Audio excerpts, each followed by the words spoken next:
In the near future guys, magkakaroon ng unexpected turn of events, no? So mababago din yung sitwasyon nyo, mga kapiksi, especially kapag nakafocus talaga kayo dito guys.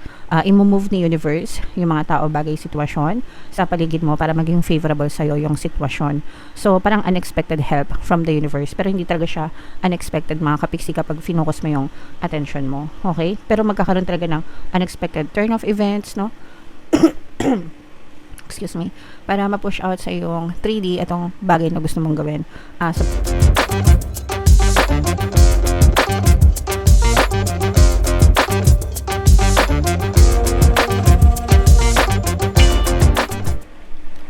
Hello guys, hello Taurus, welcome back to Pinoy Pixie Tarot. Ang pamagat ng episode natin for tonight is Story Mo Ba To? Ito ay isang timeless reading mga kapiksi para sa Taurus, Sun, Moon, Rising, Sign, and Venus. Shuffle ko yung cards guys. Hanapin ko yung energy ng Taurus. Ito guys. So, Taurus, kayo ay represent ng Queen of Pentacles sa ating spread. Kung ano na lang yung makaresonate guys, take that message. By the way mga kapiksi, sa mga naghanap ng mga pampaswerte na bracelet or charms, naglagay ako sa description box kung saan kayo makakabili ng pampaswerte. Aventurine at saka citrine talaga yung pampaswerte sa pera guys, mga attract ng swerte, at saka for protection yung onyx. So check nyo na lang sa description guys. So yung first message natin guys is where you are right now. For some of you, meron kayong nagdadalawang isip kayo sa isang particular na bagay or sitwasyon, mga kapiksi. Ito ay may kinalaman sa mga bagay na gusto nyong gawin, guys, no? Parang sa let's say for example sa mga pangarap nyo or pag-abot ng mga gusto nyo. Nakikita natin yung pag-uurong sulong nyo mga kapiksi. Parang gusto nyo siyang gawin kasi gusto nyo talaga siya, but at the same time parang meron ding mga sitwasyon, no, na pumipigil sa inyo. Baka hindi favorable sa inyo yung sitwasyon or yung timing, ganyan. Kaya parang hindi nyo rin siya masimulan mga kapiksi. So, nandun kayo sa stage na nagdadalawang isip kayo right now kung ipupush nyo ba or hindi yung mga bagay na gusto nyong gawin sa buhay nyo, Taurus. Yung potential and challenges nyo, this is more on challenge mga kapiksi kasi yung iba sa inyo hindi mapakali, no? Undecided, maraming iniisip mga kapiksi. So, mas malamang na hindi ito matuloy mga kapiksi kasi marami kayong bagay na iniisip. Nakikita natin yung pagiging indecisive nyo. Excuse me guys.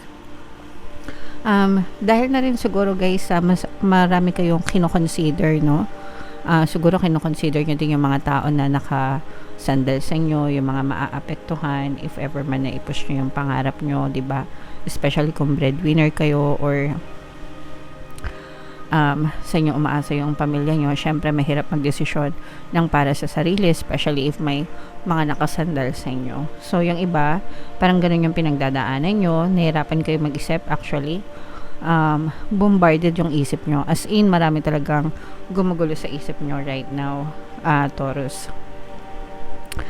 And what you need to focus on, guys, it's okay kahit hindi kayo kumilos right now, pero pwedeng dumating yung time na ma-push nyo din yung mga pangarap nyo, pero habang hindi pa perfect yung timing para sa inyo, huwag kayong titigil sa pag-aaral, sa pagsasaliksik ng mga kaalaman, alam nyo yun, para by the time na pwede na yung pagkakataon sa inyo, ready na yung sitwasyon nyo, marami na kayong alam, mga kapiksi.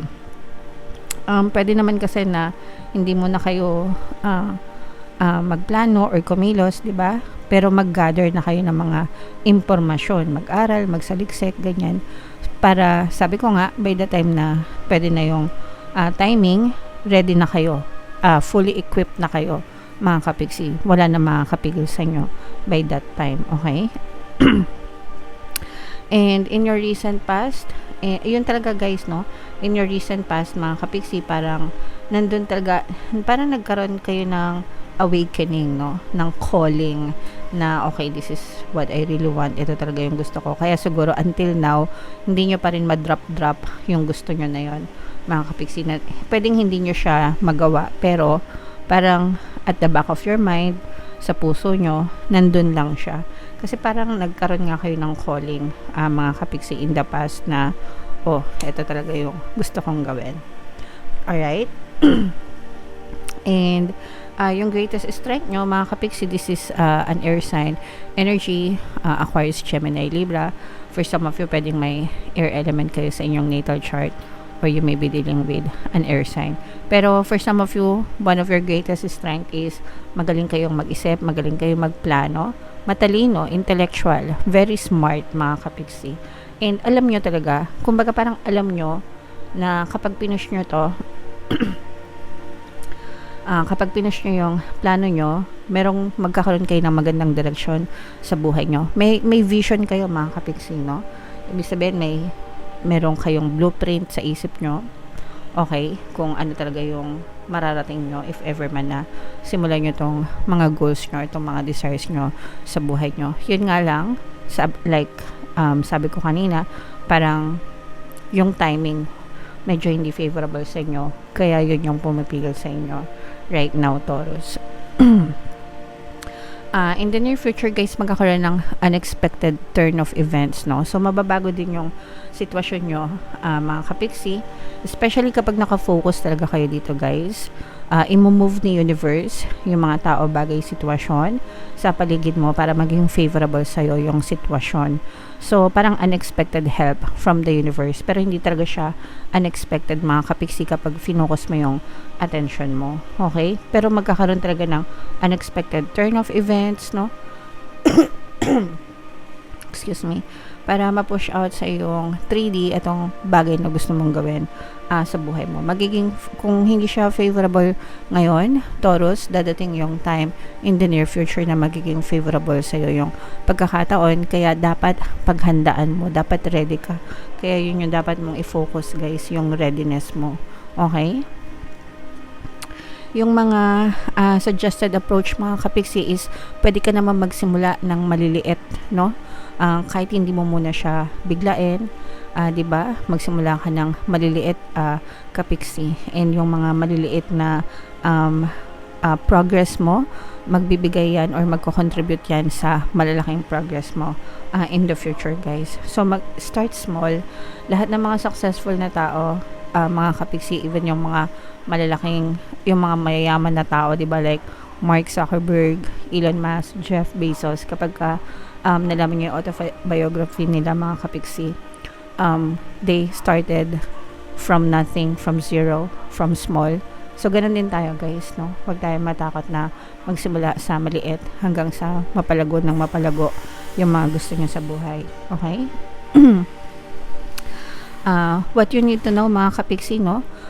Yung mga limiting beliefs nyo, excuse me, yung mga limiting beliefs nyo, mga kapiksi, yan yung makakasira sa plano nyo, or hindi naman sa makakasira, pero magiging dahilan yan para hindi nyo maabot yung resulta na gusto nyong ma-achieve dito sa gusto nyong gawin. So, alisin nyo yung mga limiting beliefs nyo.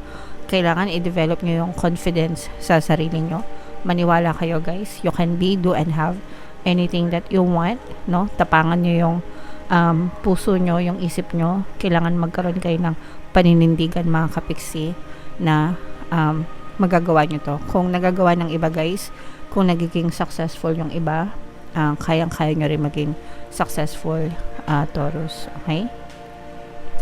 Your hopes and fears, this is more on hopes, guys, no? Kasi dadating din yung time na magkakaroon ng mga magagandang offers. Kung ano man itong pinupush mo, guys, magkakaroon ka din ng mga magagandang offers, malalaking kontrata na related dito sa bagay na gusto mo. If merong mga papel na involved dyan or requirements, ma-accomplish mo din yon, mga kapiksi. In short, matutuloy din iyan, guys, no? Matutuloy din yung pangarap mo. You just have to persist until such time na ma-experience mo siya sa buhay mo. Okay? And yes, potential future, guys, no? Magkakaroon ka din ng lakas ng loob kasi yung iba sa inyo guys, no, parang nawawalan, nanghihina yung loob nyo, nawawalan kayo ng lakas ng loob, but dadating yung time na makakabangon ka, matututo kang maging independent. Magkakaroon ka ng buong loob, lakas ng loob, paninindigan. Paninindigan, mga kapiksi, para i-push mo itong gusto mo, guys. So pwedeng hindi pa ngayon, mga kapiksi, pero dadating talaga yung time na matutuloy yan, kasi unstoppable kayo, mga kapiksi. Ibig sabihin, wala talagang makakapigil sa inyo, guys. Dadating din yung time na matutuloy din ito. Pwedeng hindi ngayon, pero in the future matutuloy yan, kasi nandun talaga yung drive sa puso nyo, mga kapiksi. Okay? So, ito i-main nyo na to, guys. Matutuloy ang mga pangarap, magkakaroon ng movement, paninindigan, itong mga small wins na to, maliliit na simula, itong mga unexpected turn of events, guys, no? I-main nyo na yan sa comment section. Bunot lang tayo ng isa pang card for additional message.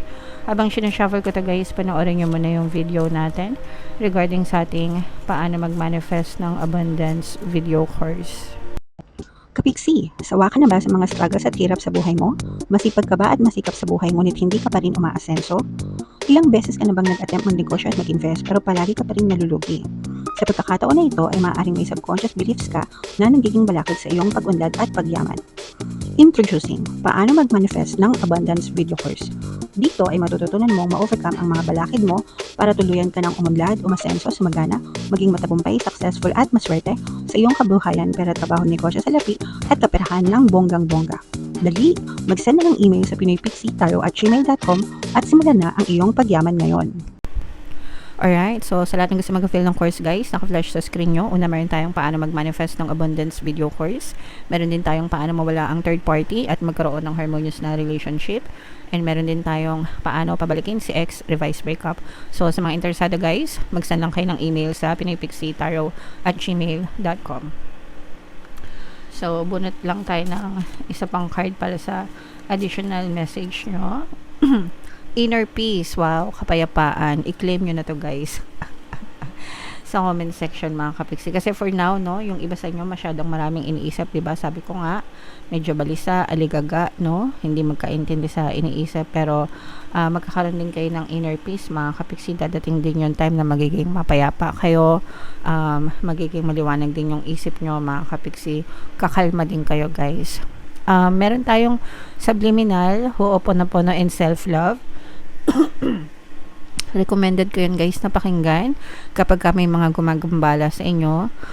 Pwede rin kayo makinig ng ating Tagalog guided meditation, pampawala ng stress and anxiety. Lahat yan, guys, nandyan lang sa homepage natin. Scroll nyo lang, punta na kayo sa homepage sa YouTube. Scroll nyo lang, makikita nyo yung mga sinabi ko. Makakatulong yan sa inyo para magkaroon kayo ng inner peace, mga kapiksi. Peace of mind, okay?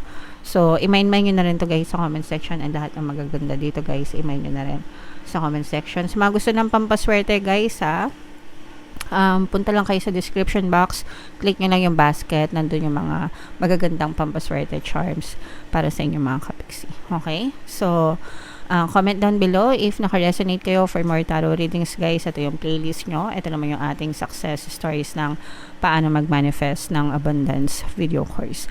Click here to subscribe, guys. Ito yung ating mga pampaswerte subliminals.